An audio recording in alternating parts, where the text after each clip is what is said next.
Skill development కుంభకోణంలో అతిపెద్దదైనటువంటి మార్పు ఏంటయ్యా అంటే ఆ కుంభకోణంలో ఈడీ ఆల్రెడీ అటాచ్ చేసిన ఆస్తులు కరెక్టే, దానికి తగినటువంటి ఆధారాలు ఉన్నాయని తేల్చి చెప్పింది.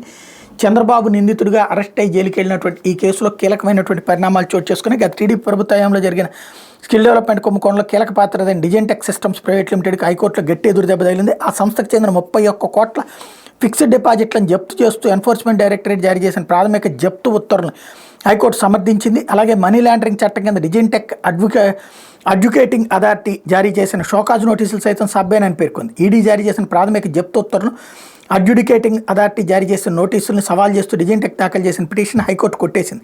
ఈడీ జారీ చేసిన ప్రాథమిక జప్తు ఉత్తర్వులను అడ్యుడికేటింగ్ అథారిటీ ముందే తేల్చుకోవాలని డిజైన్టెక్ స్పష్టం చేసింది. ఈ విషయంలో ఈడీ తరపు న్యాయవాది జోసులు భాస్కరరావు చేసిన వాదంతో న్యాయస్థానం ఏకీభవించింది.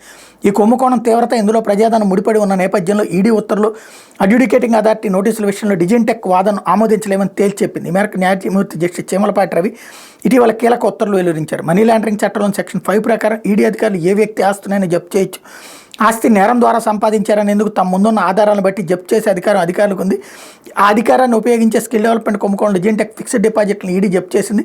నేరం ద్వారా సంపాదించిన డబ్బు లేదా ఆస్తికి విస్తృత నిర్వచనం ఉంది. సిఐడి జప్తు చేసే నాటికి బ్యాంకుల ఖాతాలో ఉన్న 2.8 కోట్లను మాత్రమే ప్రొసీడ్స్ ఆఫ్ క్రైమ్గా భావించవచ్చని, అంతకు మించిన మొత్తాలను జప్తు చేసే అధికారం ఈడీకి లేదన్న డిజైన్టెక్ తరపు సీనియర్ న్యాయవాది వాదనలు ఏమాత్రం ఆమోదయోగ్యం కాదు. వాస్తవానికి సిఆర్పిసి సెక్షన్ 102 కింద సిఐడి చేపట్టిన చర్యలు, మనీ లాండరింగ్ చట్టం కింద ఈడీ చేపట్టిన చర్యలు పరస్పర భిన్నమైనవి.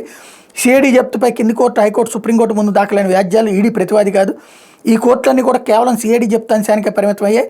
అందువల్ల ఈడీ జారీ చేసిన జప్తు ఉత్తర్వును రెండో జప్తు అనడానికి ఏమాత్రం వీల్లేదంటూ న్యాయమూర్తి తన తీర్పులో స్పష్టం చేశారు. అడ్యుడికేటింగ్ అథారిటీ ఇచ్చిన షోకాజ్ నోటీసులకు వివరణ ఇచ్చేందుకు ఈడీ జారీ చేసిన ప్రాథమిక జప్తు ఉత్తర్వులపై అభ్యంతరం తెలిపేందుకు ఉన్న ప్రత్యామ్నాయాలపై డిజైన్టెక్ ఉపయోగించుకోవచ్చు. అడ్యుడికేటింగ్ అథారిటీ నోటీసులకు వివరణ ఇచ్చినట్టు డిజైన్టెక్ చెబుతోంది.